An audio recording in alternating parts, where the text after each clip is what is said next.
যেই মাত্র সিংহায় ফুঁক দেওয়া হবে, জমিনের মধ্যে একটা জালজালা শুরু হবে, জমিনের মধ্যে কম্পন শুরু হবে। যেই মাত্র কম্পন শুরু হবে, জমিনের মধ্যে জালজালা শুরু হবে। মানুষগুলা বলবে ওয়াখরাজাতিল আরদু আসকালাহা। যেই মাত্র জমিনের মধ্যে জালজালা শুরু হবে, জমিনের মধ্যে জালজালা শুরু হবে, কম্পন সৃষ্টি হবে।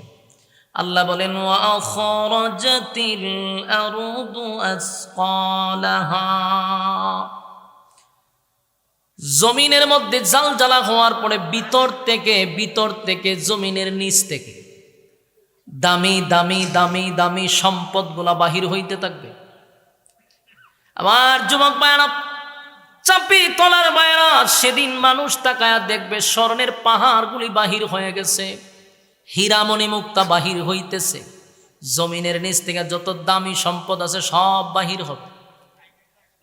আর মানুষ আফসোস করবে আর বলবে হায় আফসোস, হায় আফসোস, হায় আফসোস। এই সম্পদের জন্য ভাই ভাইকে মারছি, এই সম্পদের জন্য প্রতিবেশীদের উপরে জুলুম করছি, এই সম্পদের জন্য এতিমের হক নষ্ট করছি। আজকে আমাদের চোখের সামনে সম্পদ বাহির হয়ে যায়। ওয়াখরাজাতিল আরদু আসকালাহা। জমিনের ভিতর থেকে বাহির হবে। জমিনের ভিতর থেকে যখন সম্পদ বাহির হয়ে যাবে, মানুষগুলি মাতালের মতো তেমনি ঘুরতে থাকবে। কারণ একটা আওয়াজ হবে বিকট, বিকট থেকে বিকট আওয়াজ হবে রে। যেই মাত্র আওয়াজ শুরু হয়ে যাবে, এই আওয়াজ কমবে না, যত সময় যাবে খালি বিকট থেকে বিকট হবে, বিকট থেকে বিকট হবে। আমার যুবক ভাইরা, আওয়াজ যখন শুরু হয়ে যাবে বিকট থেকে বিকট হবে, এই আওয়াজটা কিন্তু যত সময় যাবে তত খালি বাড়তেই থাকবে। আর মানুষের সামনে মানুষ তাকায়া তাকায়া দেখবে যে আমাদের চোখের সামনে দামি দামি সম্পদ বাহির হয়। আল্লাহ রাব্বুল আলামিন বলেন শুধু তাই নয়, ওয়াকালাল ইনসানু মা লাহা। মানুষ ডাক দেয়া বলবে জমিন রে তোমার কি হয়ে গেল, জমিন তোমার কি হয়ে গেল। মানুষ বলবে জমিন রে, কারণ জমিন তো যা করতেছে সব বাহির করতেছে। ওয়াকালাল ইনসানু মা লাহা ইয়াউমাইযিন তুহাদ্দিসু আখবারাহা। আরো আশ্চর্যের ব্যাপার আছে, সেদিন আমার মালিক জমিন রে এমন পাওয়ার দিবে রে, জমিনের মধ্যে এত ক্ষমতা দিবে, জমিন সেদিন সাংবাদিক হয়ে যাবে, সংবাদ প্রকাশ করবে। সুবহানাল্লাহ আছে। জমিন সংবাদ প্রকাশ করবে, জমিন কথা বলবে, জমিন কথা বলবে।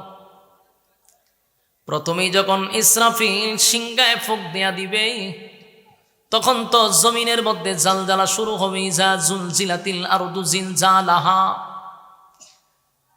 মানুষগুলিও মাতালের মতো ঘুরতে থাকবে। আওয়াজ বিকট থেকে বিকট, বিকট থেকে বিকট, বিকট থেকে বিকট আওয়াজ হবে।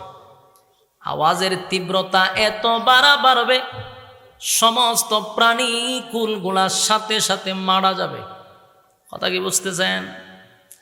প্রাণী কুল মারা যাবে রে, যত প্রাণী আছে মানুষ সহ সব মারা যাবে।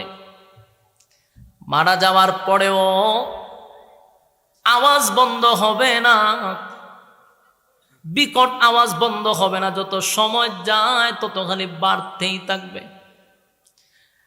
এত বাড়বে তীব্রতার কারণে জমিনের মধ্যে অন্যদিকে ভূমিকম্পের মাত্রা বেড়েই চলবে, বেড়েই চলবে। জমিনের মধ্যে উলট পালট হয়ে যাবে, আওয়াজও বাড়তে থাকবে। আওয়াজ কি সাধারণ আওয়াজ, এটা ভয়ানক আওয়াজ, যে আওয়াজে মানুষ মারা গেছে, কিন্তু এরপর আওয়াজ বন্ধ হয় না। কতটুক আওয়াজ বাড়তে পারে জানেননি? এই সমস্যা কি ভাই?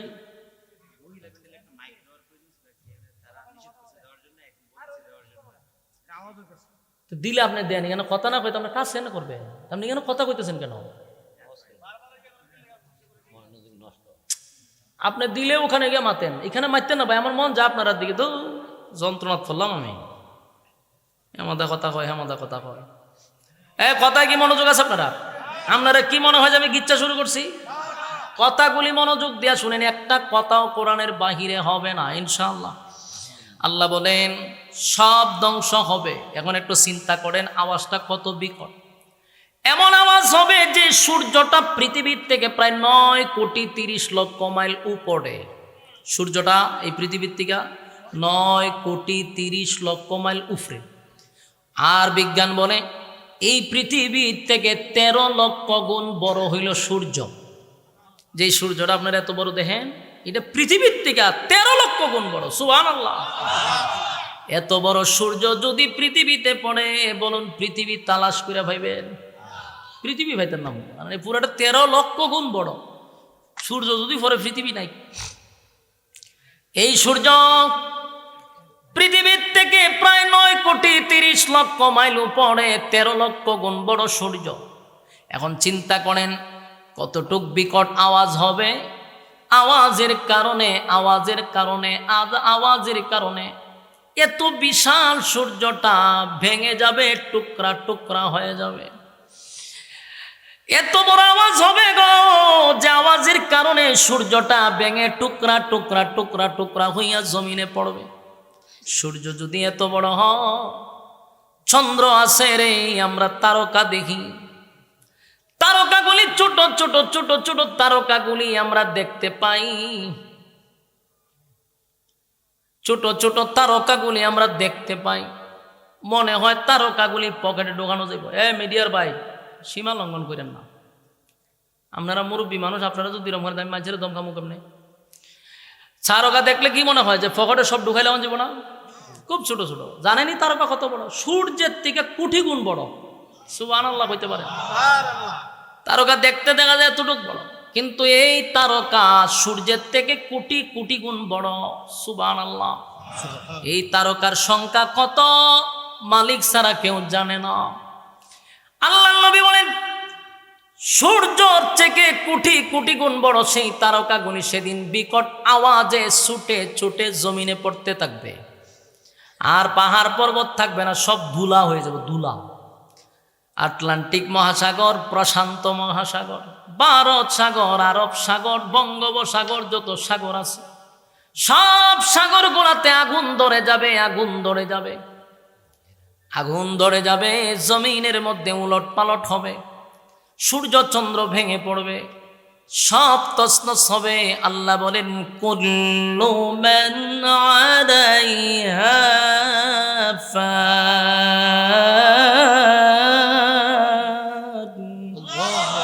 আল্লাহ বলেন সব ধ্বংস করে দিব, কিছুই থাকবে না, কিছুই থাকবে না। যিনি থাকবেন তিনি কে? আল্লাহ বলেন ওয়ায়াবকা ওয়াজহু রাব্বিকা যুল জালালি ওয়াল ইকরাম। সব ধ্বংস হয়ে যাবে রে, শুধুমাত্র কেবলমাত্র যিনি আমাদের মালিক তিনি থাকবেন।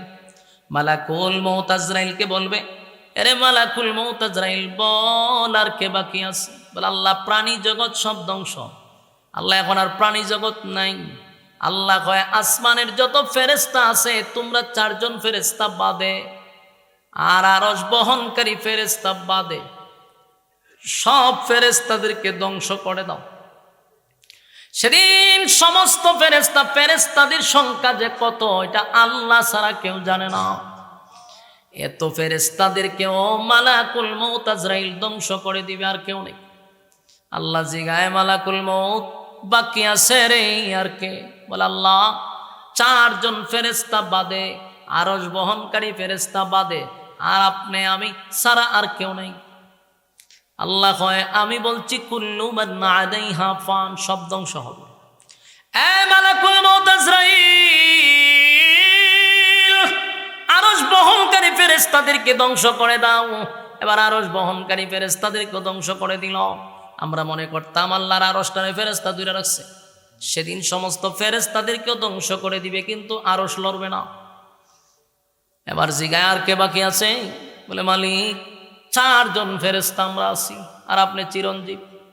আল্লাহ কয় আমি বলছি কুল্লু মান আলাইহা ফান, সব ধ্বংস, তুই বাদে বাকি 3 জনকে ধ্বংস কর। যিনি ইসরাফিল সিংহায় ফুঁক দিল তিনিও ধ্বংস হয়ে গেল রে। জিবরাইল মিকাইল ধ্বংস হয়ে গেল, বাকি রইল কে? মালাকুল মউত আজরাইল। আল্লাহ কয় এখন কে আছে? বলে আল্লাহ আমি আছি, আর আপনি চিরঞ্জীব। আল্লাহ কয় আমি বলছি কুল্লু মান আলাইহা ফান, সব ধ্বংস হবে, কিছুই থাকবে না, তুই আসত কেড়ে। এবার মালাকুল মউত আজরাইল বলবে আল্লাহ আপনি কি আমারও ধ্বংস করে দিবেন? আল্লাহ বলে সব ধ্বংস হবে, কিছুই থাকবে না। কুল্লু মান আলাইহা ফান, সব ধ্বংস, তুই থাকতে পারবি না। আজরাইল সেদিন কয় মালিক কোনোভাবে কি আমারে ছাইরা দেওয়া যায় না? আল্লাহ বলে আজরাইল একটা চিৎকার মারবে রে, থরথর করে আজরাইল কাঁপতে থাকবে, কারণ সে জানে দুনিয়া সৃষ্টির থেকে নিয়ে এই পর্যন্ত সব তার হাতের মাধ্যমে ধ্বংস হয়েছে। রুহু কবজ করা যে কত কষ্ট জানে রে। সেদিন আজরাইল চিৎকার দিয়া বলবে মালিক আমি যদি জানতাম আপনি আমারও শেষ করবেন, ঠিকই এত মানুষের রুহু আমি নেই। আল্লাহ কয় আমার হুকুম তরে ধ্বংস করে দিবে, আমার হুকুম তরে ধ্বংস করবে রে। মালাকুল মউত আজরাইল সেদিন আল্লাহর হুকুমে আজরাইল ধ্বংস। কথা কি বুঝতেছেন? আপনারা আমার দিকে মনোযোগ দেন, আমার দিকে মনোযোগ দেন, কোরআনের কথার চেয়ে কেউ বড় না, মনোযোগ দেন। আল্লাহ বলেন কুল্লু মান আলাইহা ফান, সব ধ্বংস হবে, মালাকুল মউত তুই থাকতে পারবি না। সেদিন চিৎকার দিবে আর বলবে আমারে কি ছেড়ে দেওয়া যায় না? রাসূল বলেন যদি সেদিন মানুষ বেঁচে থাকতো, প্রাণীকুল বেঁচে থাকতো, যেই চিৎকার আজরাইল দিছে রে, শুধু তার চিৎকারে সমস্ত প্রাণীকুল মারা যাইত। শুধু যদি মানুষ বেঁচে থাকতো সেদিন, তাহলে আজরাইলের চিৎকারই মারা যেত। তাহলে আল্লাহ বলেন কুল্লু মান আলাইহা ফান, সব ধ্বংস। বলুন এখন আছে কে? এখন ওয়ায়াবকা ওয়াজহু রাব্বিকা যুল জালালি ওয়াল ইকরাম। আল্লাহ সব ধ্বংস করে দিল, কারণ তিনি চিরঞ্জীব, ওনার জন্ম নাই, ওনার মৃত্যু নাই, উনি জন্ম নেয় না, জন্ম দেয় না। সুবহানাল্লাহ বলুন আল্লাহর জন্ম আছে? আল্লাহ জন্ম নেয়, জন্ম দেয়। লাম ইয়ালিদ ওয়া লাম ইউলাদ, আমি আল্লাহ কারো কাছ থেকে জন্ম নেই নাই, জন্ম দেই নাই। ওয়া লাম ইয়াকুল লাহু কুফুয়ান আহাদ, আমার সমকক্ষ, আমার সমতুল্য কেউ নাই, কেউ নাই, কেউ নাই। জোরে কোন সুবহান। আল্লাহ রাব্বুল আলামিন সেদিন সব ধ্বংস করে দিল। ইযা যুলজিলাতিল আরদু জিলজালাহা ওয়া আখরাজাতিল আরদু আসকালাহা ওয়া ক্বালাল ইনসানু মা লাহা। জমিনের মধ্যে ভূমিকম্প শুরু হয়ে গেল, আসমান ভেঙে গেল, সূর্য চন্দ্র গ্রহ নক্ষত্র পাহাড় পর্বত সাগর নদী নালা খাল বিল কীট পতঙ্গ যা দেখি যা দেখি না সব ধ্বংস হয়ে গেছে রে। ফেরেশতা কুল শেষ, আরশ বহনকারী ফেরেশতা শেষ। 4 জন বিখ্যাত জিবরাইল মিকাইল ইসরাফিল আজরাইল, 4 জন ফেরেশতা তারাও শেষ। এখন শুধু রইল আল্লাহ। সব শেষ, কোনো শব্দ নাই, সারা শব্দ নাই। এখন আল্লাহ একা একা কি কয় শুনেন, আল্লাহ একা একা কি বলে? আল্লাহ হয় লিমানিল মুলকুল ইয়াউম, এ পৃথিবীর রাজা বাদশারা কই, পৃথিবীর রাজা বাদশারা কই রে? আজকে তোদের রাজত্ব দেখতে চাই, তোদের বেড়াগিরি দেখতে চাই। আজকের রাজত্ব কার? কেউ কোনো কথা বলে না, কারণ থাকলে না বলতে। কেউ কথা কয় না রে, সব তো ধ্বংসই হয়ে গেছে, সব শেষ। আল্লাহ কয় বল আজকে রাজত্ব কার? কেউ কথা কয় না।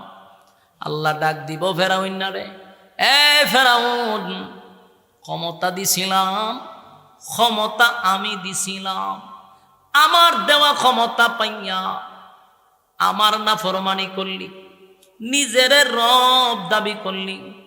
এখানে শুধু শেষ নয়, ক্ষমতা পাইয়া 90,000 নবজাতক শিশুরে ফেরাউন জবাই করছে, নীল নদের পানিটা লাল করছে। মূসা নবী যেন পৃথিবীতে না আসতে পারে। রাখে আল্লাহ মারেকে, আল্লাহ কয় মূসা আসবে, ফেরাউন কয় আসতে পারবে না। 90,000 শিশু মারল, ফেরাউন মূসা নবীর আটকাইতে পারল না। সুবহানাল্লাহ। আল্লাহ কয় তুই যেই নবীর বিরোধিতা কইরা 90,000 মারলি, সেই নবীরে তোর গর খাওয়াইয়া তোর ফরাইয়া বড় করবো। সুবহানাল্লাহ। ফেরাউনের গরম মূসা নবী লালন পালন করছে, আসিয়া নিজের সন্তানের মতো লালন পালন করিয়া রাজার গড়ে মূসা নবীরে আল্লাহ লালন পালন করছে। সেই ফেরাউন ক্ষমতা পাইয়া মূসা নবীর বিরুদ্ধে কথা বলছে, মূসা নবীরে মারার জন্য গেছে। আল্লাহ কয় ফেরাউন কই রে, কত ক্ষমতা তোরে দিছিলাম, 400 বছর সে খালি রাজত্বই চালাইছে। কত বছর? 400 বছর রাজত্ব চালাইল। 40 বছর পর্যন্ত একটা হেসিও দেয় নাই, রোগ টুক তো দূরের কথা। আল্লাহ এত সুস্থ রাখছে। আল্লাহ ক্ষমতা দেয়, দেওয়ার পরে মালিক মাঝে মধ্যে ক্ষমতা দিয়া পরীক্ষা করে। ক্ষমতা পাইয়া যারা ক্ষমতার অপব্যবহার করে, আল্লাহ কয় বান্দারে চেয়ারে বসাইছি সম্মান দিয়া, এই চেয়ারে সবাই বসতে পারে না।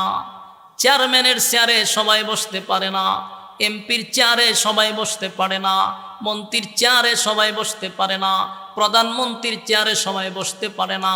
এটা আল্লাহ বিশেষ মানুষদেরকে মহব্বত করে বান্দা তোর চেয়ারে বসাইছি, কত সম্মান। এই চেয়ারে বসলে সারা থানার মানুষ তোমারে সেলুট করে, প্রশাসন পর্যন্ত সেলুট করে। এত সম্মান এত মর্যাদা দিলাম, সম্মান পাওয়ার পরে সেজদায় পড়ে তুই শুকরিয়া আদায় করার দরকার ছিল। আল্লাহ পুরা থানার মধ্যে আপনি এত মানুষের মধ্যে আমার এত সম্মান দিলেন, এত ইজ্জত দিলেন। আল্লাহ এই সম্মানের যোগ্য আমি না, আপনি আমার একটা চেয়ারে বসাইছেন। মালিক যেই সম্মান আর মর্যাদা দিয়ে আপনি আমারে বসাইলেন, সাবধান গুনার কারণে বেজ্জতি কইরেন না, চেয়ার থেকে জুতা দা ফিরায় লামাইয়ের না। যেইভাবে সম্মান দিছেন শেষ পর্যন্ত ইজ্জতের সাথে জিন্দেগি দান করেন। প্রত্যেকটা নেতার এই দোয়া করার দরকার ছিল তাহাজ্জুদে দাঁড়াইয়া, জাল্লা এত সম্মান এত সম্মান এত মর্যাদা এত পাওয়ার এত ক্ষমতা, কিন্তু উল্টা হয়ে গেছে। ক্ষমতা পাইয়া এখন ক্ষমতার অপব্যবহার করে। না একবার চিন্তা কর, যেই মালিক তোরে সম্মান দিল রে, যেই মালিক তোরে চেয়ারে বসাইল, এই মালিক তো জুতা দা ফিরায় লামাই তো পড়ে। কথা হয় না? তোরে সম্মান দিছে, ওয়া তুইজ্জু মান তাশা ওয়া তুযিল্লু মান তাশা ওয়া বিয়াদিকাল খায়র ইন্নাকা আলা কুল্লি শাইইন কাদির। মাঝে মধ্যে দেখি অনেক নেতারাই আয়াত পড়ে, আমার হাসি উঠে। মাঝে মধ্যে দেখি আয়াত তো ভারী না, এরপর পড়ে, কিন্তু এই আয়াতের অর্থ তো হের জানা দরকার যে আল্লাহ কি বলছে, যে ইজ্জতের মালিক আমি, আবার বেজ্জতিও আমি করি। কথা হয় না?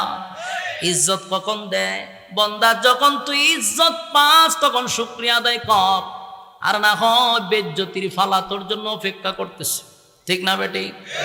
আমার যুবক ভাইয়েরা, ফেরাউন ক্ষমতা দিছে রে, কিন্তু ফেরাউন ক্ষমতার অপব্যবহার করছে। আল্লাহ শেষ পরিণতি সুবাইয়া মারছে। কিভাবে মারছে? সুবাইয়া মারছে। ফেরাউনকে আল্লাহ সাইজ করছে। আল্লাহ নমরুদ্রেও ক্ষমতা দিছে। নমরুদ্রে এত ক্ষমতা দিছে, গোটা পৃথিবীর বাদশা বানাইছে। আপনি বুঝতেছেন কথা? শুধু কি বাংলাদেশ, গোটা পৃথিবী, আসমানের নিচে যত জায়গা, ফেরাউন নমরুদ্রে আল্লাহ ক্ষমতা দিছে। এত বিশাল ক্ষমতা দিল নমরুদ্রে, শুকরিয়া আদায় করার দরকার ছিল, কারণ গোটা পৃথিবীর বাদশা। কিন্তু উল্টা মারছে, ফিকাপ না দিয়া উল্টা ফিকাপ মারছে। ক্ষমতা পাওয়ার পরে সে নিজেই খোদা দাবি করতে লাগলো। শুধু এখানেই শেষ নয়, খুদা তো দাবি করছে, এখানে শেষ নয়, মানুষের উপরে জুলুম করা শুরু করলো। ইব্রাহিম খলিলুল্লাহর উপরে কেপসে আগুনে ফলাইছে। শেষে কয় আল্লাহর সাথে বলে যুদ্ধ করব। কি করব? মানুষ একটা সময় ক্ষমতা পাইয়া পরে এটা পাগলের জায়গা। ভাদ্র মাসে কুত্তা যাবেও পাগল হয়, অনেক নেতাড়ি কুত্তা পাগল হয়ে জায়গা। রে ক্ষমতা পাইছ নিউটেলে তা কুত্তা পাগল হইস না, ভ্যাকসিন দিতেইব তোরারে। কথা কই না দি দইরা 1-2 দিন যাতা দইরা একটা ভ্যাকসিন দিয়া জ্বালাইবেন। বলে কেরে? বলে তুই বেশি লাফাস, এলে তোর ভ্যাকসিন দিয়ে দিলাম, কারণ তোর খামর সহ্য করন যেত না।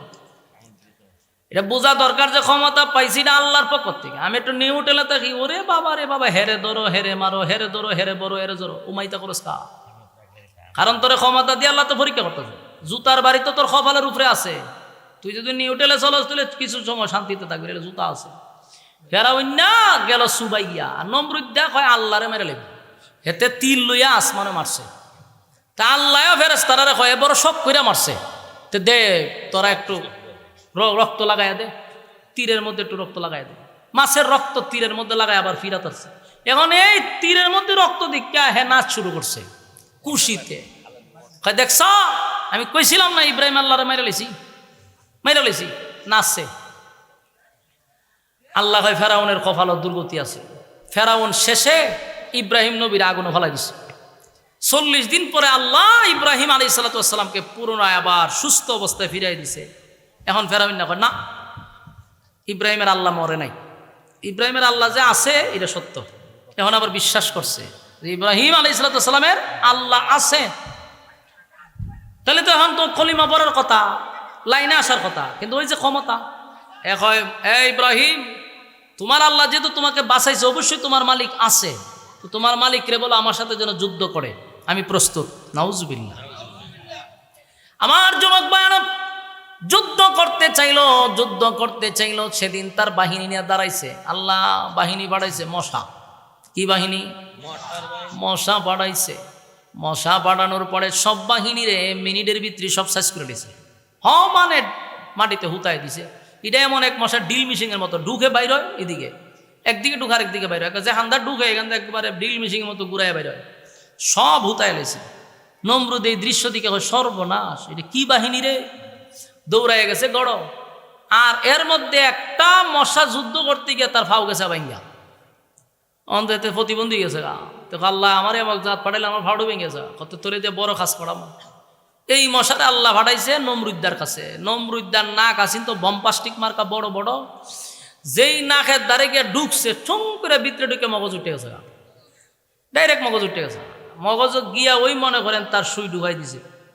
যেই মগজে ঢুকাইছে নমরুদ নিচ থেকে প্রায় কয়েক হাত উপরে লাফায় উঠছে, আবার নিচে লাফে, যা কিছু পায় তা দিয়ে মাথাত বাইরায়, যেখানে জায়গায় মাথাত বাইরায়, কোনোভাবেই ব্যথা কমতেছে না, পাগলের মতো হয়ে গেছে নমরুদ। চিৎকার শুরু করছে, যা পায় তা দিয়ে মাথাত বাইরায়। বাড়িতে এক সময় জুতা পাইছে, জুতা দা বাড়ি মারছে। জুতা দা বাড়ি মারার সাথে সাথে আল্লাহ মশারে কয় সুই উঠাইছে, কয় এখন থেকে এটাতে বাড়ি দিলে সুই ঢুকাইবি, বাড়ি দিলে ছেড়ে দিবি। নমরুদ জুতা লইয়া চিন্তা করলো, এতক্ষণ ব্যথা করলো, সব কিছু দিয়ে বাইরিলাম, ব্যথা কমলো না, জুতার বাড়িয়ে ব্যথা কমলো। জুতার মধ্যে কি আছে রে? এখন জুতা লইয়া হে বসে রয়েছে, যে ঘটনাটা কি? কতক্ষণ পরে সুই আবার ঢুকাইছে, ঠাস করে জুতা বাড়ি মারছে, ব্যথা ছেড়ে দিছে। এখন এর পুরা বিশ্বাস হয়েছে যে আমার এই রোগের ওষুধ হলো জুতার বাড়ি। বলুন এই রোগের ওষুধ কি? জুতার বাড়ি। এখন জুতা হে বগলের নিচে লইয়া আটে, যেখানে যায় যখন খামর মারে টাস করে জুতা বাড়ি মারে। তো এক সময় মশা তো আর প্রতিবন্ধী যদি হয়, এটি বিতলাতা হে বেশি। এ কতক্ষণ পরে খাম মারে, এখন কতক্ষণ পরে সুই ঢুকায় আর বাইর করে, তখন কতক্ষণ বাইরিব, নিজে বাইরিতে আর কত বাইরে নিয়ে যায়, হাতে ব্যথা ধরে লেছে।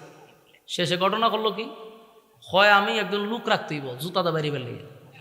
এখন একজন লোক রাখছে যে তুই আমার জুতাদা বাইরিবি, মাসে এত 1000 টাকা বেতন। কি চমৎকার সিস্টেম! এটা গল্প না, আপনি ফইরা দেখেন, নমরুদের ইতিহাস পড়বেন। জুতাদা বাইরিছে। আচ্ছা কোন তো দেখি এরকম সুযোগ পাইলে কি মানছে নেয় না? কথা হয় না দিই। এই যে মনে হয় আবুল্লাহ সরকার একটা আছে না, কোরআন শরীফ আল্লাহ নিয়ে যে ব্যঙ্গ করছে, এরে যদি কয় যে হেরে জুতাদা বাইরিলে এত 1000 টাকা দেওয়া হইব, আমি কইলাম আমার টেয়া লাগতো না, আমি সকাল বিকাল বাইরাম, বরং আরো 500 টাকা প্রতি বাড়িয়ে দিমো আমি।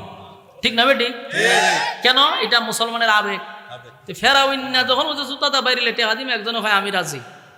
এতের চাকরি দিছে, এখন কাম হইল অফিসে দাঁড়াই থাকবো, বেতা দললো ইশারা দিব টাস করে বাড়ি মারে। তো নমরুদ তো গোটা পৃথিবীর বাদশা, বিভিন্ন জায়গার থেকে বিভিন্ন দেশ থেকে মানুষ আসে, তার সাথে কথাবার্তা বলে, তার মন্ত্রী সবার সাথে কথা বলে।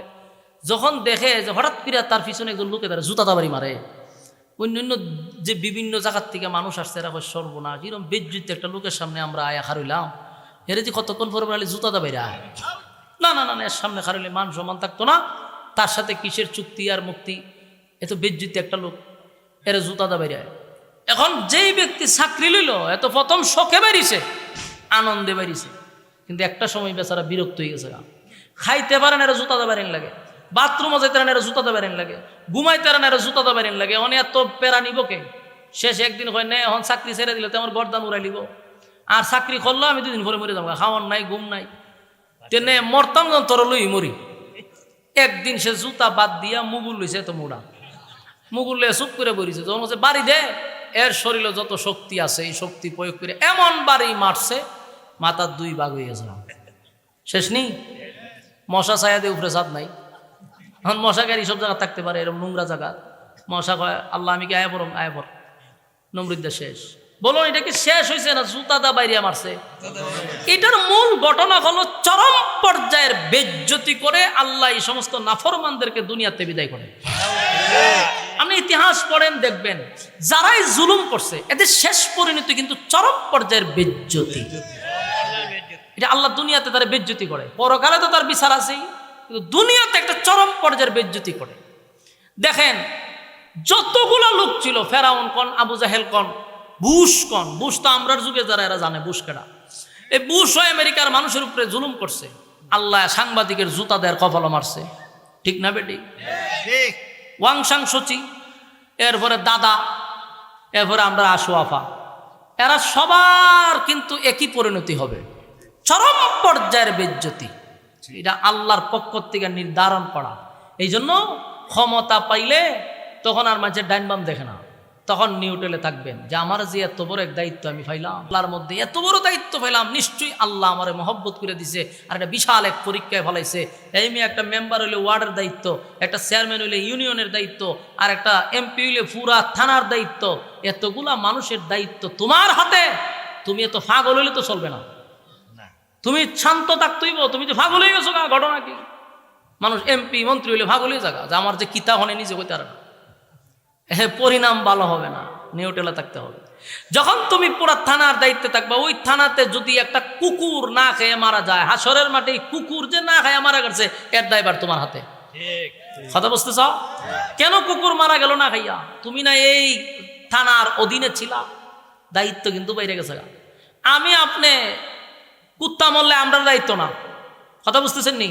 কিন্তু তুমি যখন এমপি হয়ে গেছো, চেয়ারম্যান হয়ে গেছো, তোমার দায়িত্ব এই এরিয়ার ভিতরে, এটা তোমার দায়িত্ব। কেউ অসহায় থাকলে, কেউ না খাইয়া মরলে আল্লাহর কাঠগড়াতে তোমার জবাব দিতে হবে। তার মানে এমপি ভয় ভিতরে বেশি ঢুকার কথা, যে আমার দায়িত্ব বাড়ছে, আমার এখন প্রচুর দায়িত্ব বাড়ছে, এখন আরো টেনশনে থাকার কথা। কিন্তু দেখা যায় ডাইন বাম দেখে না, কুবা শামসু খালি হয় কুবা, হেরে ধর হেরে মার, কুবাইতে থাক। এই জুলুম আল্লাহ বরদাস্ত করে না। আর যুবক ভাইরা, জুলুম আল্লাহ পছন্দ করে না, ক্ষমতা দিয়া আল্লাহ পরীক্ষা করে। আল্লাহ সেদিন বলবেন লিমানিল মুলকুল ইয়াউম, এ পৃথিবীর রাজা বাদশারা তোরা কোথায়? কোনো শব্দ নাই। এখন আরেকটা কথা ইয়াদ রাখবেন, প্রথম সিংহায় ফুক দিছে না, দিছে পরে কি হয়েছে? সব ধ্বংস। প্রথম সিংহা দ্বিতীয় সিংহার মাঝখানে একটা গ্যাপ থাকবে, কতদিন? 40 বছর হইতে পারে, 40,000 বছর হইতে পারে, এটার কোনো সিস্টেম নাই, শুধু 40 বলা হয়েছে। আপনারা বিজ্ঞ আলেমদেরকে জিজ্ঞাসা করবেন, এখানে 40 সংখ্যা দিছে, কিন্তু 40,000 বছর হইতে পারে 2 সিংহার মাঝখানে। পরে আল্লাহ আবার ইসরাফিলকে জীবিত করবে, ওঠাও, ইসরাফিলে সর্বপ্রথম দাঁড় করাইবে। আল্লাহ হবে আবার সিংহায় ফুক দে, ওই দ্বিতীয় সিংহায় ফুক দিবে। ইসরাফিল আলাইহিস সালাতু ওয়াস সালাম যখন দ্বিতীয় সিংহায় ফুক দিবে, তখন প্রত্যেকটা মানুষের ভিতরে রুহু আসবে। প্রথম সিংহায় ফুক দেওয়ার কারণে সব শেষ, দ্বিতীয় সিংহায় ফুক দিলে রুহু আসবে। চাপি তলার মায়েরা, কথাগুলি দিলের কান লাগায় শুনেন। প্রথম সিংহায় ফুক দেওয়ার পরে বিশ্ব পরিস্থিতির পরিসমাপ্তি ঘটে গেছে। কুল্লু মান আলাইহা ফান, সব ধ্বংস হয়ে গেছে। কিন্তু দ্বিতীয় সিংহায় যখন ফুক দিবে রে, তখন প্রত্যেকটা মানুষের ভিতরে রূহ আসবে। মানুষগুলা কাদা মাটির নিচ থেকে দাঁড়াবে। আপনারা যেখানে খবর দেওয়া হয়েছে, চাপিতলার মানুষকে খবর দিছে কি হবিগঞ্জ না চাপিতলা? চাপিতলার মানুষকে যেখানে খবর দেওয়া হয়েছে, ঠিক ওই জায়গার থেকে মানুষটা হাসরের মাঠে দাঁড়াবে। মানে চাপিতলার থেকে দাঁড়াবেন। এই গোটা পৃথিবীটাকে আল্লাহ হাসরের মাঠ বানাবে। তবে এখনকার পৃথিবী আর তখনকার পৃথিবীর মধ্যে উল্লেখযোগ্য বেশ কম থাকবে। তখন পৃথিবীটা থাকবে সমতল, একেবারে সমান। এটা কি আসলেই হবিগঞ্জ ছিল না চাপিতলা ছিল বুঝার ক্ষমতা না। এখন সমানে সমান, কোনো বিল্ডিং নাই, বাড়িঘর নাই, সব সমান। তখন প্রত্যেকটা মানুষ কাদা মাটির নিচ থেকে উলঙ্গ অবস্থায় কাদা মাটির নিচ থেকে কলিজা পাটা পিপাসা লইয়া মানুষ দাঁড়াবে। দ্বিতীয় সিংহে ফুঁক দিলে উলঙ্গ অবস্থায়, বলুন টাইকুট লাগাইয়া, হ্যাঁ টাইকুট লাগাইয়া না, দাঁড়াবেন উলঙ্গ অবস্থায়, তাও কলিজা পাটা পিপাসা।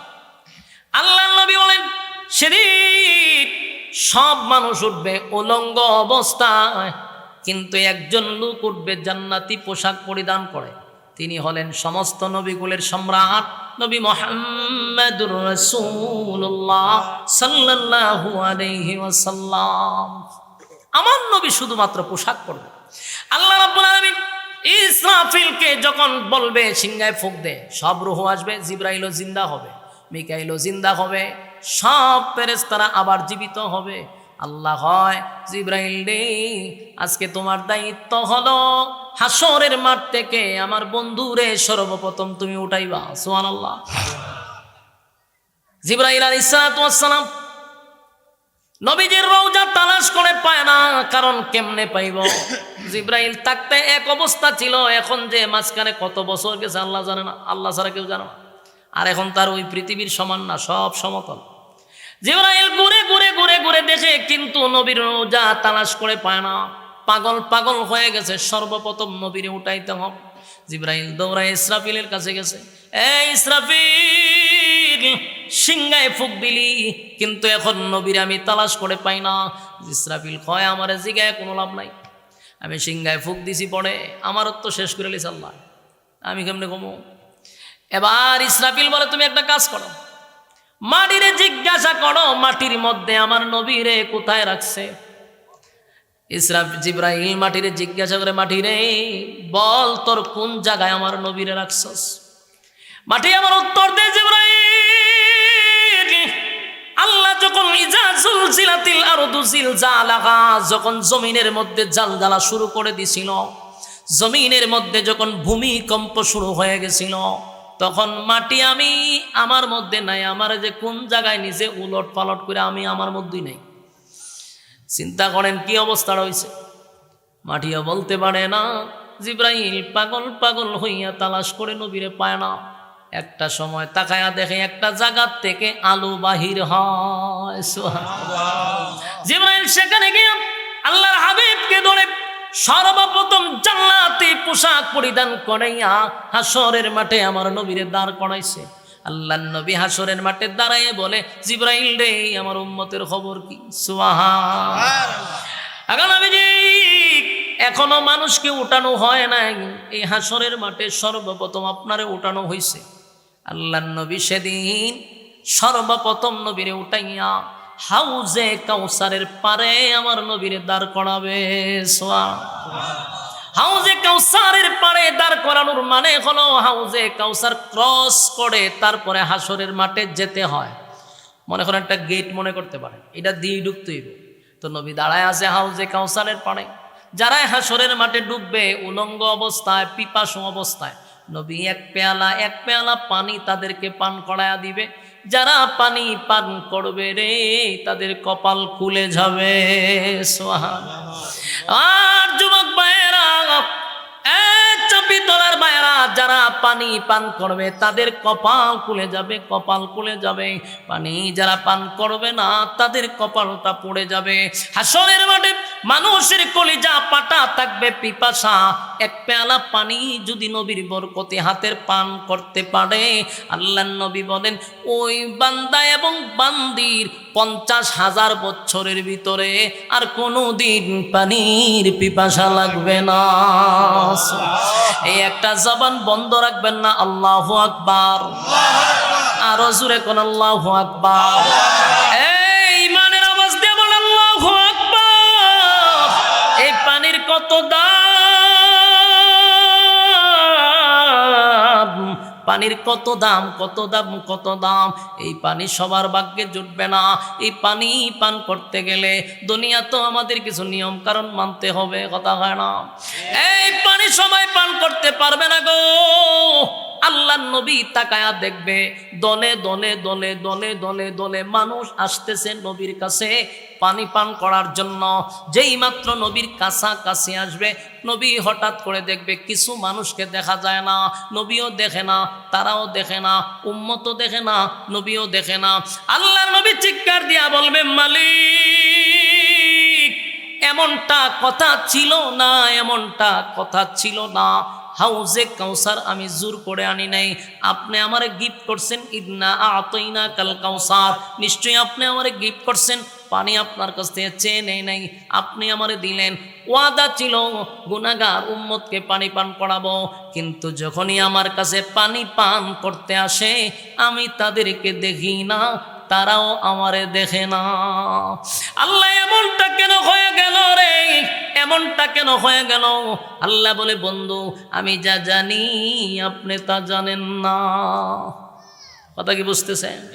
আল্লাহ যা জানে নবীও কি তাই জানে।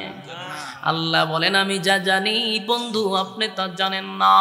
আপনার কাছে দলে দলে দলে দলে দলে দলে পানি পান করার জন্য আসছে, কিন্তু মাঝখানে আপনি দেখেন না, আমিও আপনার উম্মতরা আপনাকে দেখে না। এর কারণ হলো বন্ধু আপনি এবং আপনার উম্মতের মাঝখানে আমি একটা পর্দা ফালাইয়া দিছি গো নবী। পর্দার কারণে আপনি দেখেন না, তারাও আপনাকে দেখেন না, তারাও আপনাকে দেখে না। কেন গো মালিক এমনটা কেনই বা হয়ে গেল?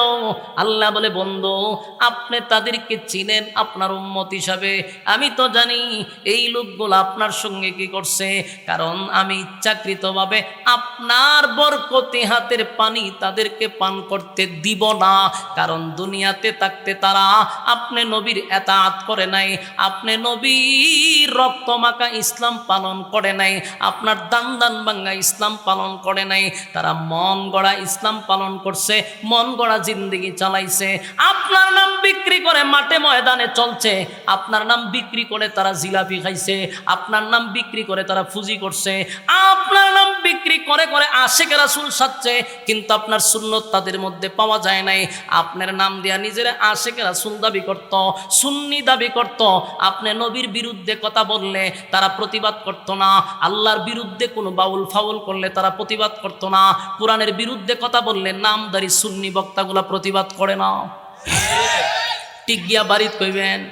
এই সমস্ত ভণ্ডগুলি যেমন দুনিয়াতে প্রতারণা করছে, মানুষের ইমোশনাল নিয়ে খেলাধুলা করছে, নিজেরে কয় আমি সুন্নি, নবীর নাম বিক্রি করে খায়। কসম খোদার যতবার নবীর নিয়ে বিরোধিতা হয়েছে, নবীর বিরুদ্ধে কথা বলা হয়েছে, একটা বারও তারা প্রতিবাদ করলো না। আল্লাহরে গালি দিলেও প্রতিবাদ করে না, উল্টা বাউলের ফক্ক নিয়ে লাইভে এসে কথা কয়। এদেরকে চিহ্নিত করবেন, চিহ্নিত করবেন। তাদেরকে আপনারা দাওয়াত দেন না, বক্তাগিরি করান, বড় বড় রুশ খাওয়ান, এরা কিন্তু মূলত বাউলের খালাতো ভাই। এই জাতি তাদেরকে সময় মতো চিনতে পারছে, এদেরকে লাল কার্ড দেখানোর এখন সময়ের দাবি। এরা হলো বাউলের ছোট ভাই, এরা বাউলদের বিরুদ্ধে কথা বলে না, বাউলের পক্ষে কথা বলে। যুবক ভাইয়েরা, চাপি তলার ভাইয়েরা, আল্লাহ তার বন্ধুরে বলে, বন্ধু এরা দুনিয়াতে আপনার নাম বিক্রি কইরা খাইছে গো, এরা আপনার নামের সাইনবোর্ড লাগায়া চলছে, কিন্তু বন্ধু প্রকৃতপক্ষে আপনার এতাআত করে নাই, আপনার অনুসরণ করে নাই, অনুকরণ করে নাই, এমনকি আপনার সুন্নাহ অনুযায়ী জীবন যাপন করে নাই। এরা জীবন চালাইছে বাপ দাদার ইতিহাস নিয়া। এরা এদের কতগুলা বন্ড ফির আছে, এদের তরিকা অনুযায়ী জীবন যাপন করছে।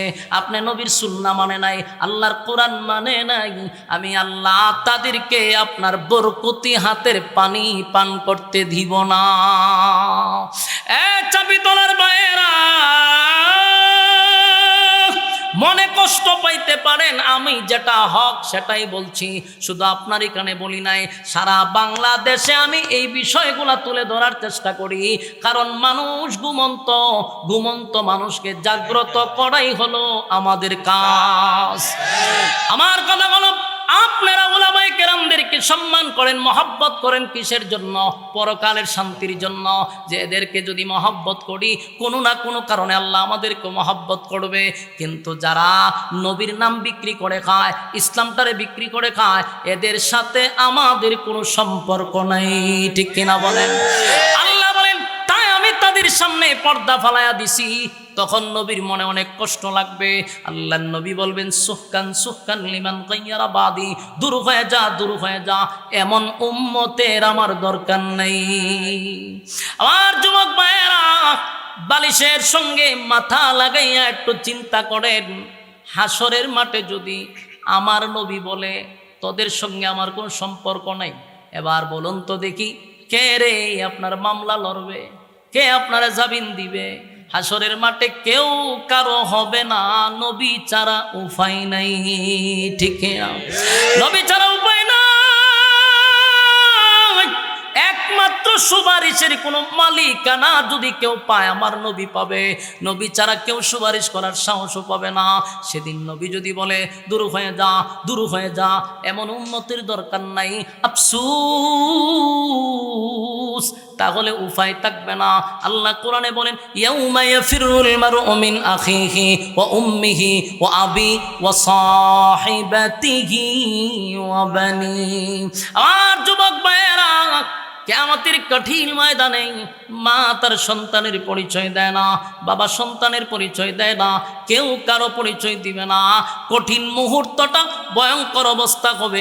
সেদিন নবী ছাড়া আমাদের উপায় থাকবে না। কথা কি বুঝতেছেন? এই আপনাদের বক্তা নিয়ে আসেন না, টাইম তো শেষ, জলদি করেন। এবার যুবক ভাইয়েরা, কথাগুলি মনোযোগ দিয়ে শোনেন। নিয়ে আসেন আপনাদের লোক, নিয়ে আসেন, পরবর্তী বক্তা নিয়ে আসেন। এবার কথাগুলি মনোযোগ দিয়ে শোনেন। বলুন, সেদিন কি কেউ কারো উপকারে আসবে? কথা হয় না, কেউ কারো উপকারে আসবে না। তাহলে এখন চিন্তা করেন, হাসরের মাঠে যখন মানুষ যাবে, সেদিন কেউ কারো হবেও না, কেউ কারো পরিচয়ও দিবে না। আল্লাহ বলেন, সেদিন আমি জমিন রে এমন ক্ষমতা দিব, জমিন সেদিন কথা বলতে থাকবে। সুবহান আল্লাহ বলবেন, ওয়াকালাল ইনসানু মা লাহা, মানুষ বলবে হায় হায় জমিন তোমার কি হয়ে গেল? এরপর আল্লাহ বলেন, ইয়াউমা ইদিন তুহাদ্দিসু আখবারাহা, সেদিন আমি জমিনকে কথা বলার সাহস দিব, জমিনকে কথা বলার সুযোগ করে দিব। বিআন্না রাব্বাকা আওহা লাহা, এমনি এমনি কথা বলবে না, জমিনকে কথা বলার আমি ক্ষমতা দিব। সুবহান লিল্লাহি তাকবীর। আপনাদের পরিচিত, এতক্ষণ যার অপেক্ষায় আপনারা মৌমাছির মতো বসা, আমার বন্ধু মানুষ আব্দুল কাইয়ুম মিয়াজি সাহেব আপনাদের মধ্যে চলে আসছে। মারহাবা বলেন। একটা চেয়ার দেন, ওনাকে একটু বসার দেন। কথাগুলি শেষ করি, 1 মিনিট মনোযোগ দেন। ওয়াকালাল ইনসানু মা লাহা, কথাগুলি বুঝছেন? মানুষ জমিনের অবস্থা দেখা জমিন বলবে, ওয়াকালাল ইনসানু মা লাহা, জমিন তোমার কি হইল? আল্লাহ বলেন, ইয়াউমা ইযিন তুহাদ্দিসু আখবারাহা, জমিন রে সাংবাদিক বানায়া দিব। আমার যুবক ভাইরা, জমিন কথা বলবে, সেদিন জমিন কথা বলবে, আপনার জবান বন্ধ হয়ে যাবে, হাত কথা বলবে, পা কথা বলবে, এমন কি জমিন আপনি আমার বিরুদ্ধে সাক্ষী দিবে। মানুষ বলবে, কি হয়ে গেল রে? জমিন এমনে এমনে কথা বলে না। বিআন্না রাব্বাকা আওহা লাহা, তোমার রব জমিনকে কথা বলার সুযোগ করে দিছে। ইয়াউমাইযিন ইয়াসদুরুন নাসু আশতাতান লিউরা আমালাহুম, এবং প্রত্যেকের কৃতকর্ম সেদিন তুলে ধরা হবে। কেউ কারো কাছ থেকে বাঁচতে পারবেন না। যাররা পরিমাণ যদিও হয়, ফামান ইয়ামাল মিসকালা যাররাতিন খায়রান ইয়ারা, অল্প আমলও যদি হয় সেটাও তোলা হবে, আর যদি অল্প গুনাহ হয় সেটাও সেদিন প্রকাশ করা হবে। মোট কথা, তোমার সামনে দৃশ্যমান, বাঁচার সুযোগ আছে। কথা হয় না? উকিল আছে, ব্যারিস্টার আছে। সেদিন আল্লাহ হবে ইনসাফের বিচারক। কিসের বিচারক? ইনসাফওয়ালা বিচারক। বেইনসাফি কোনো বিচার মালিক করবে না, ইনসাফের বিচার করবে রে। দুনিয়ায় যত বেইনসাফি বিচারক এখন আছে সবগুলা বেইনসাফি সেদিন ধরা পড়বে। কথা কয় না দি?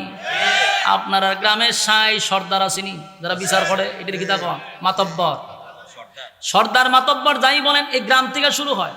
দুর্নীতি গ্রাম থেকে শুরু হয়। সর্দারও দেখবেন বিচার করতে গেলে এমনি এমনি বিচার করে না, পকেটে আগের দিন ঢুকাইতে হয়, ঠিক নেই? নাইলে একদিনের বিচার 15 দিন নেওয়া যায়। বিচার একদিনে শেষ করুন যায়, হয় না? আজকে তো না, বিচার আগামী দিন। এই করতে করতে 15 দিন। গরিব বিচার পায় না, টাকাওয়ালাদের বিচার আছে, গরিবের বিচার নাই। আল্লাহ হয় ইনসাফওয়ালা বিচারক, আমি বেইনসাফি বিচারক ধরা পড়বি। আল্লাহ আমাদের এই কথাগুলির উপরে বলনেওয়ালা শুননেওয়ালা উভয়কে সহি আমল করার তৌফিক দান করুক, আমিন। সম্মানিত সুধী, আপনাদের সামনে সুরের সম্রাট আইছে, বাউরে বা যে কণ্ঠ আল্লাহ তারা দিছে, বাঁশিটা সাধারণ কোনো কণ্ঠ না, এটা আল্লাহ প্রদত্ত এক জিনিস বাইরে দিছে। তেলাওয়াত সুন্দর, তারপরে সর্বদিক দিয়া কোরআন তেলাওয়াত শুনলে তো পাগল। আল্লাহ দিছে, আপনারা বইয়ে শুনেন খালি। এখন আমি আপনাদের কাছে বিদায় নিতে হচ্ছে। আরেকটা কথা, ভুল বুঝাবুঝি করবেন না, টাইম কিন্তু এটি দেওয়া হয়েছে। বাদ এসা বইলা দিছিলাম 9টার ভিতরে বয়ান শেষ করতে হবে, যেহেতু আমি একটু দেরি করে আসছি একটু বাড়াইয়া দিছি। কিন্তু আপনারা যদি খালি এখানে লিখতেন বাদ এসা, আমার মনে হয় শ্রোতা আরেকটু থাকতো। আপনারা আমার টাইমটা উল্লেখ করেন না। এখন আশরাফি কখন বসবে, মিয়াজি কখন বসবে, এটার তো কোনো টাইম টেবিল নেই। এরপরও মহব্বত নিয়ে আপনারা বসছেন, আমি ফলো করছি, একটা মানুষও লড়েন নাই যতক্ষণ বয়ান করছি। অবশ্যই মহব্বতের খাতিরে বসছেন। আল্লাহ আপনাদের ইজ্জত এবং সম্মান দুনিয়া আখেরাতে বাড়ায় দেখ, আমিন। সবার কাছে বিদায় নিচ্ছি। আসসালামু আলাইকুম রহমতুল্লাহি ওয়া বারাকাতুহু।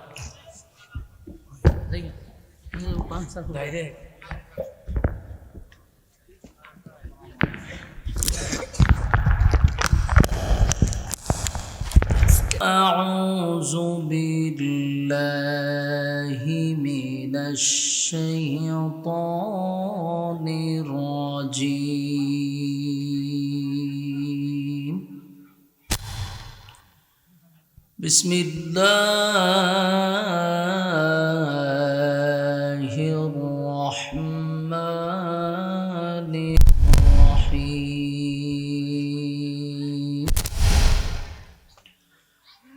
إذا زلزلت الأرض زلزالها وأخرجت الأرض أثقالها وقال الإنسان ما لها يومئذ تحدث أخبارها بأن ربك أوحى لها يومئذ يصدر الناس أشتاتا ليروا أعمالهم فمن يعمل مثقال ذرة خيرا يره ومن يعمل مثقال ذرة شرا يره صدق الله العظيم. درود شريف পড়েন। اللهم صل على محمد وعلى آل محمد كما صليت على إبراهيم وعلى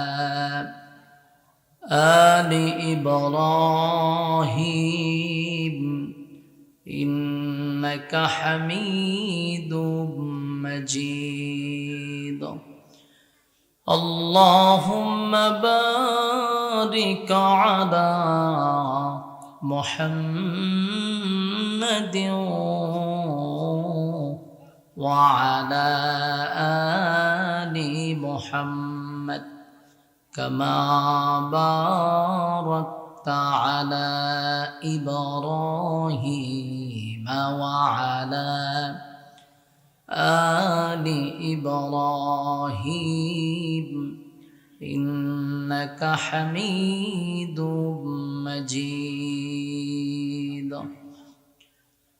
मेरा दिल तलब रहा है मेरे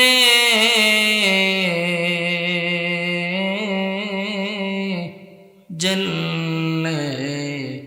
रहा है सीना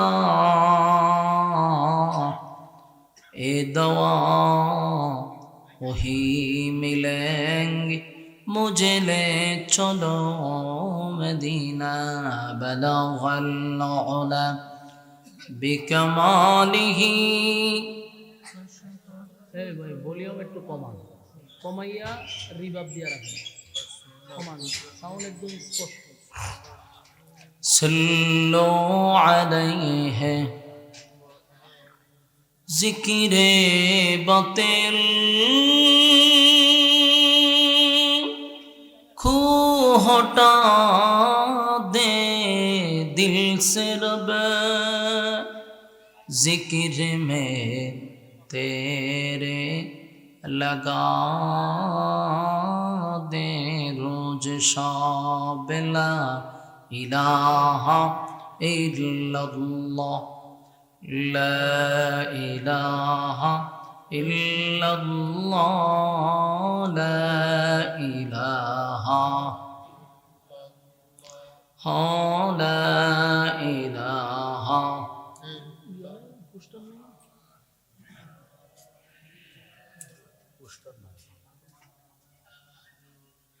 ला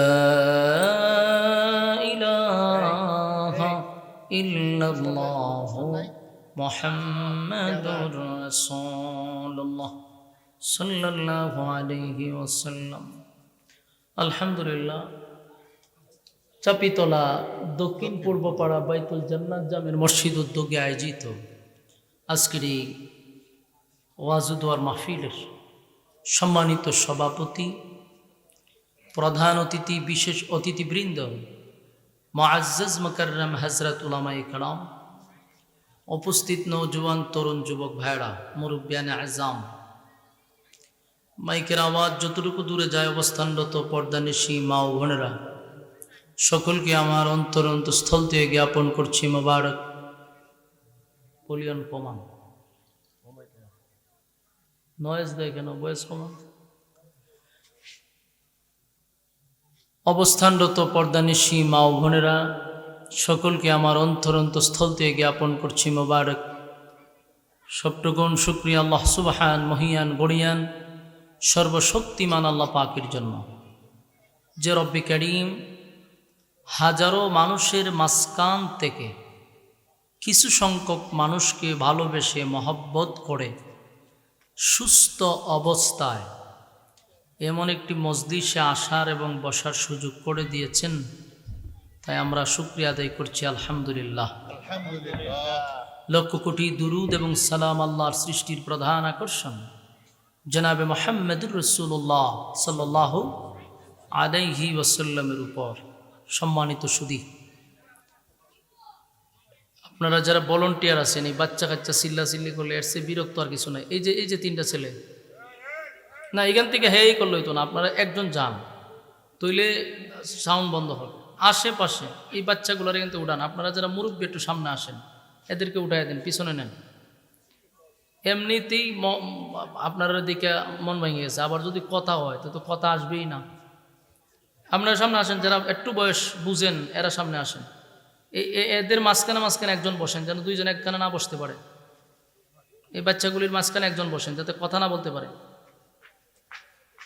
আপনারা যারা রাস্তাঘাটে আছেন বিনয়ের সাথে বলবো একটা মাহফিল করতে গিয়া রাত দিন অক্লান্ত পরিশ্রম করতে হয় কমিটির এরপর একটা মাহফিলের আয়োজন করে উদ্দেশ্য হলো আবার কথা কয় কেটে বালে খোলা বানেও কথা কয় কথা কয় না, কথা কয় না। একটা মাহফিল এলাকাবাসীর জন্য করা হয়। কেন? আপনাদেরকে দিন শেখানোর জন্য, দিন বোঝানোর জন্য দূর দূরান্ত থেকে আলেমদেরকে ইনভাইট করে আনা হয়। তো আপনারা এত সুন্দর আয়োজন করার পরে যদি রাস্তাঘাটে দোকানপাটে আপনাদের গল্পতেই ব্যস্ত থাকেন প্রতিদিনের মতো, প্রতিদিন যেমন আপনারা আড্ডায় ব্যস্ত, গল্পতে ব্যস্ত, বছরে একবার একটা মাহফিল হয়, সেদিনও যদি আপনার আড্ডা বন্ধ না হয়, গল্পও বন্ধ না হয়, আমি তো মনে করি আপনাদের মতো কপাল পোড়া আর কেউ নাই, যে আগামী কালকে বেঁচে থাকলে আড্ডা মারতে পারবো, গল্প করতে পারবো বাচ্চা থাকলে। কিন্তু আগামীকাল বেঁচে থাকলেই মাহফিলটা পাওয়া যাবে না। আপনি গল্প করতে পারবেন যদি আজরাইল আপনার জাগা মতো না ধরে। যদি আজরাইল না ধরে তাহলে গল্প করতে পারবেন, আর যদি ধৈরা লাতে তো আপনার জীবনের শেষ মাহফিল। এই জন্য রাস্তাঘাটে যারা ঘোরাফেরা করতেছেন নিজেকে একটু প্রশ্ন করেন যে আগামীকালকে বাচ্চা থাকলে আমরা দোকানে রাস্তাঘাটে আড্ডা মারতে পারবো, কিন্তু আগামীকাল বেঁচে থাকলে মাহফিলটা পাবো না। আমি সুদূর হবিগঞ্জ থেকে আপনাদের এখানে আসছি, এত তাড়াহুড়া করে আসছি, প্রচণ্ড জ্যাম, বিশ্ব রোডে জ্যাম টেম দিয়ে পাগলের মতো আসছি। এখন আয়সা যদি দেখি শ্রোতারা রাস্তাঘাটে আড্ডা মারে, গল্প করে, এটা বক্তার জন্য যেমন কষ্ট, কমিটির জন্য আরো বেশি কষ্ট। যারা বসছেন আল্লাহ আপনাদের সম্মান বাড়িয়ে দেব, আর যারা এখনো রাস্তাঘাটে গল্পতে ব্যস্ত আল্লাহ এদেরকে হেদায়েত দান করুক। অনেকে মনে করছে হুজুরে খালি বয়ান শুরু করছে, আমরা আস্তে আস্তে যাবো, চাটা খাই, আড্ডা মাড্ডা মারি, এরপরে যাব। আপনারা যখন আসবেন তখন আমার বয়ান শেষ। লম্বা সময় তো দেওয়ার সুযোগ নাই, বা দেশা বয়ান তো আপনি আস্তে আস্তে বয়ান শেষ হয়ে যাবে। তাই মেহরবানি করে ফ্যান্ডেলে বসে যাই। আপনারা আসতে পেরে যারা বসছেন খুশি না বেজার? শুনেন, ভালো কাজে কিন্তু সবাই শরিক হতে পারে না, চাইলেই কেউ ভালো কাজে শরিক হতে পারে না। আল্লাহ যাদেরকে ভালোবাসে, আল্লাহ যাদেরকে মহব্বত করে, ওই সমস্ত বান্দাদেরকে আল্লাহ দ্বীনের কাজে লাগায় রাখে। তো যারা এখানে বসছেন বুঝবেন যে আল্লাহ আপনাদেরকে ভালোবাসে। ভালোই যদি না বাসতো, আপনার মতো অনেক মানুষ রাস্তাঘাটে এখন আড্ডা মারতেছে, গল্প করতেছে, তাদের মাঝখান থেকে আল্লাহ আপনাদেরকে এখানে বসায় রাখছে। তাদের থেকে আপনারা অনেক দামি, কারণ আল্লাহ আপনাদেরকে ভালোবাসে। যারা রাস্তাঘাটে অনর্থক বেহুদা দাঁড়ায় দাঁড়ায় গল্পই ব্যস্ত, এদের থেকে হাজার গুণ অনেক দামি আপনারা। কারণ সবচেয়ে দামি জায়গা হলো মাজালিসুল কোরআন, মাজালিসুল্লাহ। কোরআনের মাহফিলগুলো সবচেয়ে দামি জায়গা। সবচেয়ে নিকৃষ্ট জায়গা হলো বাজার, মেলা, রাস্তাঘাট। আল্লাহ এই সমস্ত জায়গার থেকে হেফাজত করুক, আমিন। সম্মানিত সুধী, আপনারা যারা দীর্ঘক্ষণ ধরে রাস্তাঘাটে ঘুরাইতেছেন, আবারও বলছি ফ্যান্ডেলে চলে আসুন। আমি আপনাদের সামনে মহাগ্রন্থ আল কোরআন থেকে ৯৯ নাম্বার একটা সূরা, সূরাটার নাম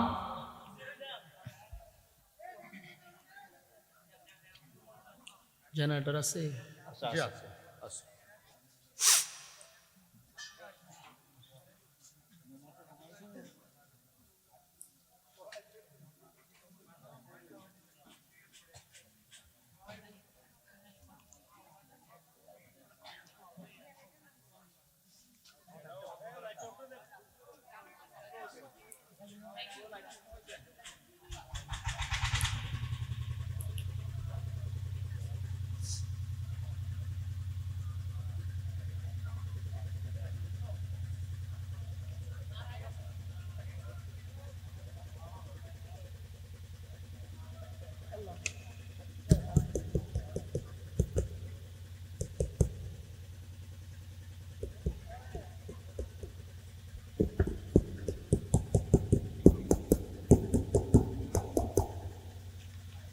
আপনাদের মানুষ না হওয়ার পিছনে তো আরো কারণ আছে।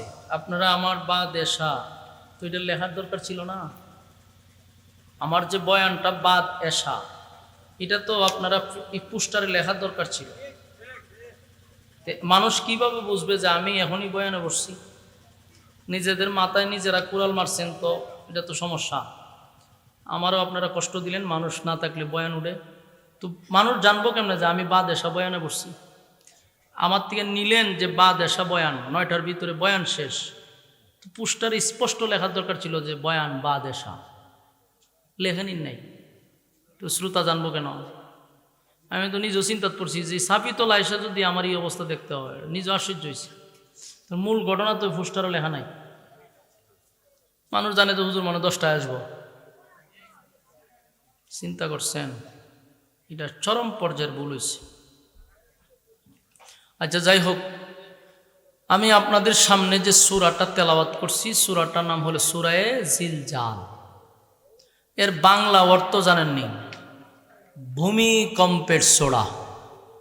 এই তোমার মনিটরে সাউন্ড কমাও, সাউন্ডটা মিলাইতে পারছো না, খালি সাউন্ড বাড়াইলেই হয়ে যা। একটা মিষ্টি সাউন্ড থাকবো না, এত সাউন্ড দিলে কেমন হইবে? আমি তো স্কেল বাড়াইছি না, তো আমি বাড়াইলে অবস্থা কি হইবে? মেহেরবানি করে বসে যাই, বলুন সূরার নাম কি? সূরা জিলজাল। এর বাংলা অর্থ ভূমিকম্পের সূরা। তাহলে আল্লাহ একটা সূরা নাজিল করছে যে সূরাটার নামই হলো ভূমিকম্প। সূরার নাম ভূমিকম্প। পৃথিবীতে এখন ভূমিকম্প হচ্ছে, কিন্তু এই ভূমিকম্পকে কেন্দ্র করে আল্লাহ সূরার নামকরণ করে নাই। এখন যেগুলা ভূমিকম্প হচ্ছে এটা বড় ভূমিকম্পের আলামত। শুধু জাস্ট আল্লাহ ইশারা দিচ্ছে যে বড় একটা ভূমিকম্প হবে। এখন কিন্তু বাংলাদেশে ভূমিকম্প হইতেছে, গোটা বিশ্বেই হয়। সামান্য সামান্য একটু লাড়া দেয়, আমরা মনে করি এটাই ভূমিকম্প। কিন্তু আল্লাহ এই ভূমিকম্পের জন্য এই সূরার নামকরণ করে নাই। ভূমিকম্প একটা বড় ধরনের হবে। আর এখন যেগুলা হচ্ছে এগুলা ওই ভূমিকম্পের আলামত। কিয়ামতের আগে ছোট ছোট অসংখ্য ভূমিকম্প হবে, যেই ভূমিকম্পতে লক্ষ লক্ষ মানুষ মারা যাবে। বাংলাদেশে কিছুদিন আগে একটা সিগন্যাল দিছে না, সামান্য যখন 9 মাত্রার ভূমিকম্প হবে, ডাকাতি মারা যাবে কয়েক লক্ষ মানুষ। কয়েক লক্ষ মানুষ ডাকাতি মারা যাবে যদি 9 মাত্রার হয়। বিল্ডিংগুলা কাগজের মতো হিল্লা পড়ব, বিল্ডিংয়ের তলে মানুষ পইরা পইরা মারা যাবে।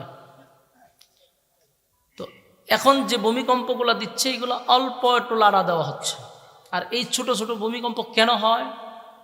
যখন জমিনে পাপাচার বেড়ে যায়, যখন জমিনে গুনাহের প্রতিযোগিতা চলে, কার থেকে বেশি কে গুনাহ করবে এই নিয়ে প্রতিযোগিতা হয়, জেনা বেবিচার হয়, তখন আল্লাহ জমিনে ভূমিকম্প দেয়।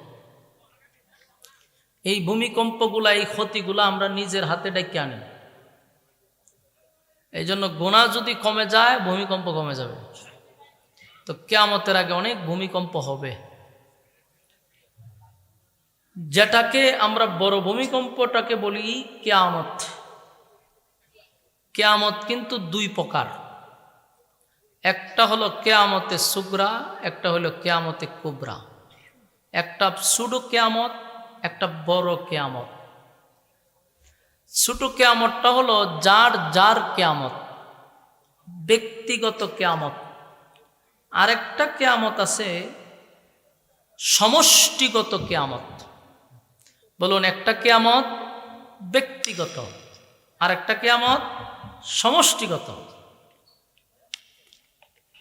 আপনারা যারাই বসছেন আলোচনা শোনার জন্য মনোযোগ দিয়ে শুনেন। আমি একটা বিষয়ের উপরে আলোচনা করতেছি। বিষয় ছাড়া কোনো আলোচনা শূন্যও লাভ নাই। কেন লাভ নাই? এখানে কতক্ষণ, ওখানে কতক্ষণ, এখানে কতক্ষণ, তো আপনি বুঝলেন কি কোন সাবজেক্টের উপরে? এইগুলার আলোচনার কোনো গুছালো হয় না। একটা সাবজেক্টের উপরে আলোচনা শুনেন, বাড়িতে আলোচনাটা নিয়ে যেতে পারবেন। তাহলে আপনার মাথায় আলোচনাটা ঘুরবে। এখন এখানে কতক্ষণ দিলাম, ওখানে কতক্ষণ, শেষ করলাম গিয়ে কক্সবাজার। তো এই আলোচনার কোনো মানে আছে? এই জন্য আর আলোচনা শোনার সময় ভূমিকাটা মনোযোগ দিবেন, তাহলে আপনি বুঝতে পারবেন যে সাবজেক্টটা কোন দিকে যাইতেছে। এই জন্য কয়েক মিনিট 10 মিনিট সময় ভূমিকাটা মনোযোগ দিয়ে শুনলে সাবজেক্ট বুঝতে সুবিধা হবে। আসুন তাহলে আগে আমরা বুঝি কিয়ামত প্রথমত 2 প্রকার। একটা হলো ছোট কিয়ামত, একটা হলো বড় কিয়ামত।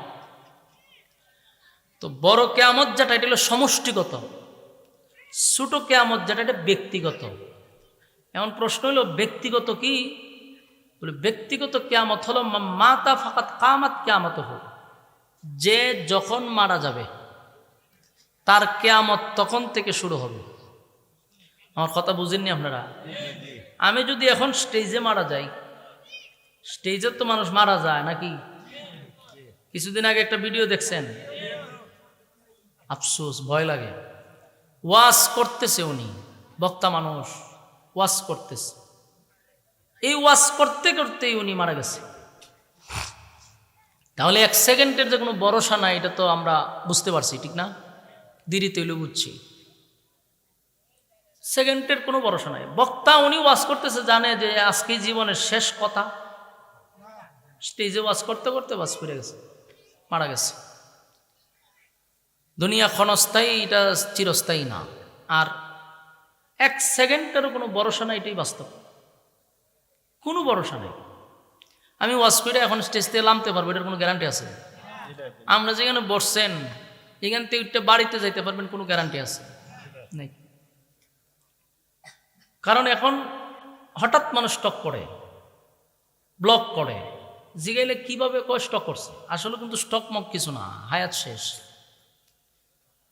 সুস্থ মানুষ, একেবারে সুস্থ, ঘর থেকে বাইরে বাজারে গেছে, রাস্তাত বলে স্টক করছে, এই জায়গাতেই শেষ।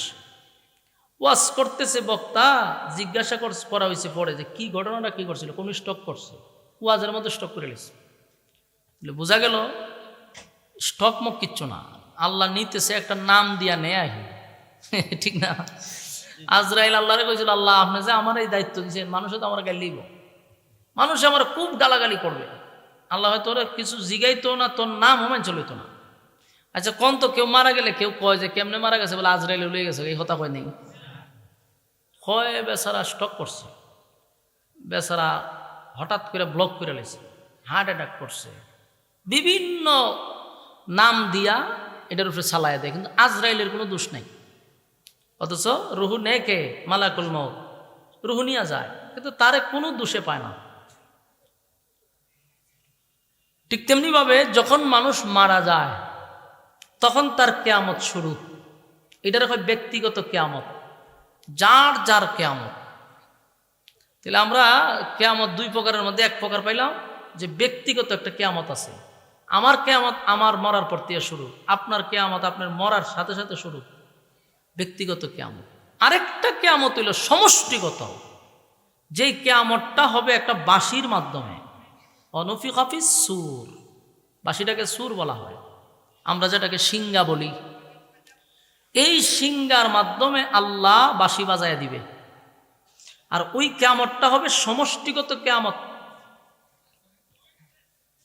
বিশ্ব পরিস্থিতির পরিসমাপ্তি ঘটে যাবে। ওই বাঁশির যখন ফু দিবে তখন আর কিছু থাকবে না। আল্লাহ যখনই ইসরাফিলকে বানাইছে, বানানোর পরেই তার হাতে বাঁশি ধরায় দিছে। 1 সেকেন্ডের জন্য উনি বাঁশি সরায়ও নাই, 1 সেকেন্ডের জন্য কোথাও তাকায়ও নাই, এই লইয়া দাঁড়ায় আছে, খালি অর্ডার দিবার ফু মানব। ইসরাফিলকে আল্লাহ সৃষ্টি করার পরে এই পর্যন্ত উনি একবার সিঙ্গা সরাইয়া কথা বলছে, কয়বার? জোরে হয় না? 1500 বছর আগে একবার ইসরাফিল তার সিঙ্গা সরাইছে, সরাইয়া কথা বলছে। এই সিঙ্গাটাও যার হাতে ছিল ইসরাফিল, আর যার কারণে সরাইছে উনি হলেন সমস্ত নবিকুলের সম্রাট নবী মুহাম্মদুর রাসূলুল্লাহ সাল্লাল্লাহু আলাইহি ওয়াসাল্লাম। সুবহানাল্লাহ। চিন্তা করেন, ইসরাফিল সিঙ্গা ফু দিয়ে রাখছে হাজার হাজার হাজার কোটি বছর, কিন্তু নবীর কথা অনুযায়ী একদিন সিঙ্গা সরাইছে। আল্লাহ যখন তার বন্ধুরে ইনভাইট করছে 7 আসমানের উপরে, বন্ধুরে বন্ধু ইনভাইট করে নিছে, তো যতটা আসমানে উঠছে প্রত্যেকটা আসমানে এক একজন ফেরেশতার সাথে আল্লাহ রাসূলের কথা হইছে, দেখা হইছে, সবার সাথে সালাম বিনিময় হইছে, কথাবার্তা হইছে। ইসরাফিলের অফিসে যাওয়ার পরে ওনারে সালাম দিচ্ছে রাসূল 3 বার, উনি উত্তর দেয় না। আল্লাহর পয়গম্বর, আল্লাহর পরে যার সম্মান আর মর্যাদা, সেই নবী সালাম দিল 3 বার, ইসরাফিল উত্তর দেয় না। আল্লাহ রাসূলের এটা মাইন্ডে লাগার কথা যে সব ফেরেশতারা সালামের উত্তর দিল, এই বেচারা আমার ভাই ছায়ও না, তাকায়ও না, উত্তরও দেয় না। রাসূল বুঝতে পারছে কেন সে উত্তর দেয় না। আল্লাহ রাসূল তখন বলে, ইসরাফিল তুমি আমার সালামের উত্তর কেন দেও না আমি বুঝতে পারছি। তুমি যেটা ভাবতেছো এটা কখনো হবে না। তুমি মনে করছো যে আমি আমার সালামের উত্তর দিতে গিয়া যদি আল্লাহর হুকুমের কোনো ব্যাঘাত ঘটে, মনে করো রাসূলের সালামের উত্তর দিতে গিয়ে আল্লাহ বলে যে ফু মারো, এই ফু মারতে দেরি হয়ে গেল গা, এই কারণে উনি রাসূলের সালামের উত্তর দেয় না। আল্লাহ রাসূল বললেন যে তুমি যেটা ভাবতেছো এটা হবে না, কারণ আমি এমনে এমনে আসি নাই, আল্লাহ আমার দাওয়াত দিয়ে এখানে আনছে। আপনারা লাগাতে সুবহানাল্লাহ আসেনি? থাকলে কইবেন রেখে দিছেন কে রে, না মিয়াজির লেগে রেখে দিছে। তো রাসূল সাল্লাল্লাহু আলাইহি সাল্লাম বললেন যে তুমি সালামের উত্তর দিতে পারো, কারণ আমার দাওয়াত দিয়া আইনা আল্লাহ তোমার অর্ডার দিবে না যে পৃথিবী ধ্বংস করে নাও, এই অর্ডার তোমাকে দিবে না। যেই রাসূলই কথা কইছে ইসরাফিল সিংহা সরাইছে, সুবহানাল্লাহ।